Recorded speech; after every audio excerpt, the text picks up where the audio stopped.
In a two-part analysis, Robert Postings takes an in-depth look at the recent upsurge in Islamic State West Africa province attacks in northeastern Nigeria, and then looks at reasons behind the Nigerian military's apparent problems in dealing with the increasingly violent insurgent group. While Islamic State has suffered defeats in its core territory of Iraq and Syria, this is not the situation for the group everywhere. Its West Africa province, or wilayat, appears to be on a resurgent path in northeastern Nigeria after suffering several setbacks in recent years. As Nigerian soldiers complain about poor equipment, corruption, and suffer from low morale, ISWA are overrunning military bases and capturing towns. Without a change of trajectory, this conflict is only going to worsen for Nigeria. Islamic State in Nigeria. Boko Haram, officially Jama _ al-Sanalida Wawa al-Qitaul, was founded in 2002 by Salafist cleric Muhammad Yusuf with the overarching goal of setting up an Islamic State in Nigeria. The group initially abstained from violence, instead preaching and setting up camps and complexes for followers of its ideals. However, over time tensions increased with security services.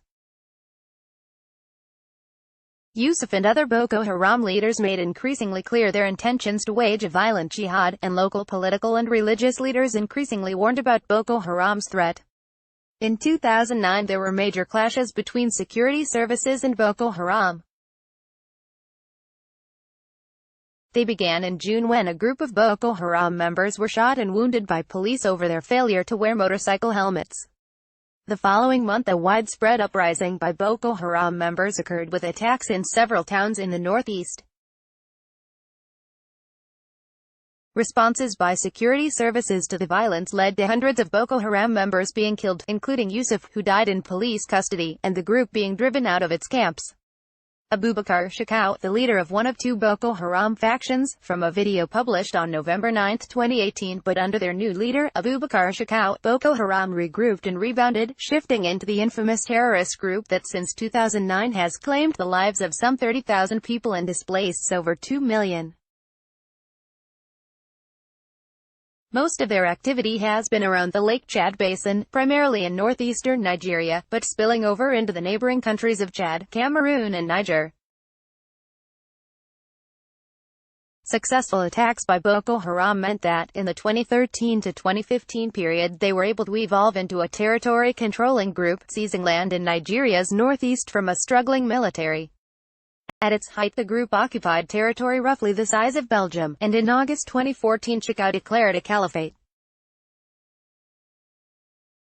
Its control was short-lived as successful military counter-offensives through 2015 and 2016 saw much territory recaptured and Boko Haram suffering heavy losses.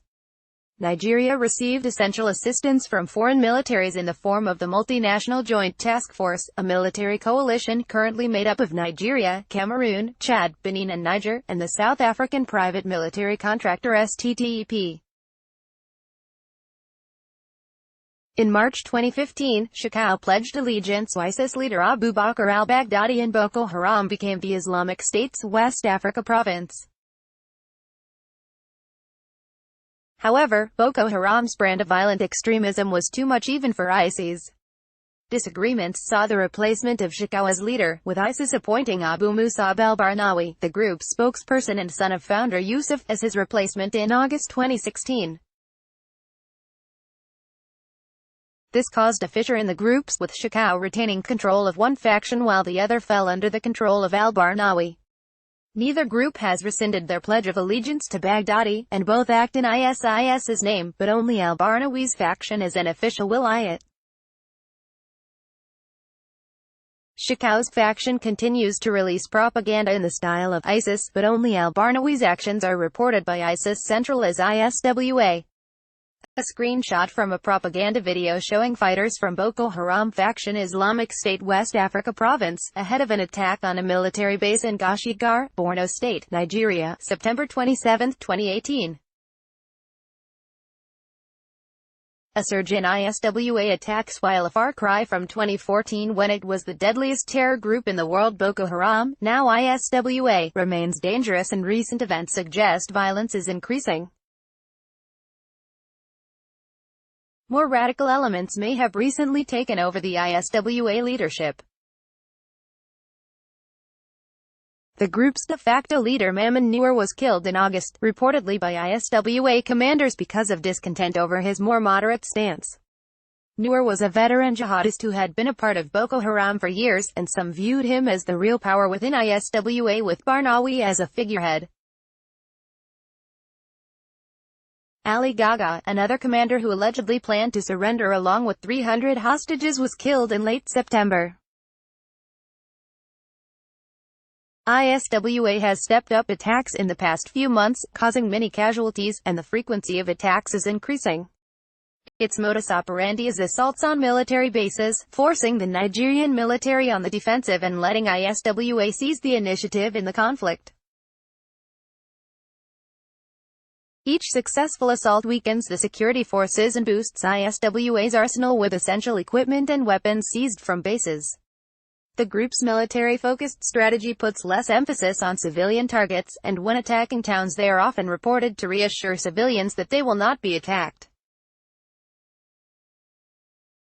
Despite this, civilians are often killed during fighting.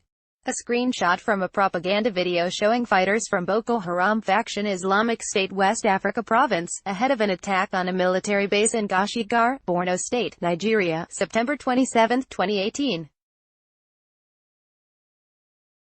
ISIS claimed 23 attacks in West Africa from August to November 2018 compared to just 4 in the first 7 months of the year, while AFP news agency has said it recorded dozens of attempts by ISWA to overrun army bases since July. SBM Intel estimates at least 600 Nigerian soldiers have died fighting against ISWA as of early September, compared to the Army's 300 recorded deaths in 2017. Other estimates are higher still. While ISWA's overall level of violence has significantly decreased compared to Boko Haram's height in 2014, the Global Terrorism Index reported that 2017 saw a 40% increase of attacks and a 15% increase in deaths above the previous year. With several deadly attacks in 2018, the violence seems likely only to increase. In just 1 week from November 15 to 21, ISIS claimed to have killed 118 people in West Africa. This made ISWA the most deadly of all the group's self-styled provinces, more so than even Iraq or Syria, and causing almost as many casualties as all the other provinces combined. That week, ISWA attacks were also the main story in ISIS's Al-Naba magazine. While reports by ISIS are propaganda, intending to provide a biased view of reality to serve their purpose, they exemplify how deadly ISWA can be compared to the other provinces. With a shift to insurgency in Iraq and Syria, the ISWA capability to launch large-scale attacks on towns and military bases is likely viewed as important by ISIS Central. In this case, the situation appears to be even worse than what ISIS says, and the number of deaths it claims appear accurate or even underestimated, unusual for ISIS propaganda. 5 military bases attacked in 3 days. The focus of the mid-November violence was a 3-day period when 5 military bases were attacked by ISWA forces. On November 15, a military base at Kakeno was attacked. Military and militia sources told AFP that a 3-hour-long battle occurred, with ISWA failing to overrun the base and eventually being forced to withdraw. They suffered an unknown number of casualties, while 1 Nigerian soldier was killed and 4 more wounded. As is common, this base had been attacked before, in late September. Propaganda image of an Islamic State West Africa attack on a military base in Kireto, Nigeria, in November 15, 2018. The same day, a base in Kireto, 150 kilometers, 93 miles north of Maiduguri, was attacked. Despite Nigerian army statements saying the attack was successfully repelled, AFP reported that the base was overrun, with a military officer saying ISWA only withdrew after a fighter jet arrived. Satellite imagery showed fire damage inside both defensive lines of the base, indicating ISWA had breached both and set fire to parts of the base.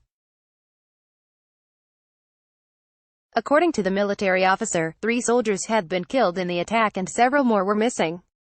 The ISIS-run AMAQ agency issued a statement saying ISWA carried out the attack, while the group's weekly Al Naba magazine said it killed 3 soldiers and wounded several more, and the remainder fled. Al Naba also claimed 2 tanks were destroyed and weapons and ammunition were seized. Propaganda image showing an MTLB amphibious tracked armored personnel carrier captured by Islamic State West Africa during an attack on Soweto, Nigeria, in November 15, 2018. These claims were supported by a series of photos released by ISIS Central shortly after the attack showing militants storming the base. They showed ISWA militants entering the base and crossing defensive berms, along with captured weapons and equipment. The pictures also showed captured vehicles, including tanks, and others that had been destroyed. Propaganda image that appears to show a British Vickers Mk3 main battle tank captured by Islamic State West Africa during an attack on Soweto, Nigeria, on November 15, 2018. On November 16, a base at the town of Mainik was attacked. According to a military officer, the attack was repelled after an hour of fighting, although ISWA killed at least 1 soldier and seized a vehicle. In a statement claiming the attack, ISIS said ISWA fighters killed 2 soldiers. The following day, 2 more bases were attacked. Fighting at a base in Gajiram lasted several hours, according to a local witness, but there was no information about casualties sustained by either side. ISWA attacks Matele military base. The worst violence came when the November 17 attack on a base in Matele, a remote village in northeast Borno State, near the Niger border. AFP reported that 43 soldiers were killed in the attack, including the base commander and 3 other officers. A military officer was quoted as saying, "Our troops were completely routed and the terrorists captured the base after heavy fighting." A pro-government militiaman added that ISWA invaded the base and looted the weapons. Other outlets put the number of deaths even higher. Citing 4 security sources, Reuters said around 100 soldiers had been killed in Matele. The report added that this toll was not final and more soldiers were missing. An officer said, "The base was burned with arms and we lost about 100 soldiers. It is a huge loss." Nigeria's Premium Times initially reported that more than 70 soldiers had been killed, according to one who had managed to survive the attack. It later reported that the death toll had risen to 118, including the base commander, with 157 soldiers missing, based on information from officers. According to some reports, a group of ISWA fighters infiltrated the Matele base dressed in Nigerian army uniforms before opening fire on soldiers. This is a common tactic. In some cases, ISWA convoys made up of captured Nigerian army vehicles have been allowed into bases before they launch an attack. According to a member of a pro-government militia, ISWA militants arrived in Matele in about 20 trucks, attacking the base from multiple sides. Fighting did not last long. One soldier told Premium Times the attack lasted no more than 45 minutes before the Nigerian army retreated, although other sources did report fighting lasted a little longer. Propaganda image of an Islamic State West Africa technical, a pickup truck fitted with a medium or heavy weapon, during an attack on a military base in Damascus, Nigeria in January 2019. Nigeria troops inspect a destroyed Boko Haram technical vehicle after a failed attack on a military base in Irej, Borno State, October 12, 2018. Image at HQ Nigerian Army, Twitter. ISWA normally attacks bases in technicals, typically 4-wheel drive pickup trucks armed with heavy machine guns or anti-aircraft guns to provide heavy fire, while militants carrying small arms, including rocket-propelled grenade launchers, swarm the base. They may also support attacks with heavier equipment, including looted tanks or SVB IEDs, suicide car bombs. Still from a propaganda video showing a British FB-101 Scorpion tracked combat reconnaissance vehicle or light tank, during an Islamic State West Africa attack on a military base in Baga, Nigeria, in December 2018. Facing a fierce attack and lacking supplies, as is typical for many soldiers in the northeast, some Nigerian troops in Mtele reportedly ran out of ammunition within 40 minutes. When the defenders retreated, they faced heavy ISWA fire and were obstructed by their own barbed wire and defensive berms. One survivor said many soldiers were killed after a truck got stuck on the base's own defenses when soldiers tried to flee. Those who survived faced a difficult trek to nearby towns and other bases. When they arrived, they heard how the army was lauding the combat as a victory. One surviving soldier told the cable, "The bodies of our troops were littered everywhere, but we watched the news and heard Army headquarters saying troops repelled the attack. After overrunning the base, militants burned it." A video filmed by soldiers and released shortly after the attack purportedly shows the remains of the Mtele base.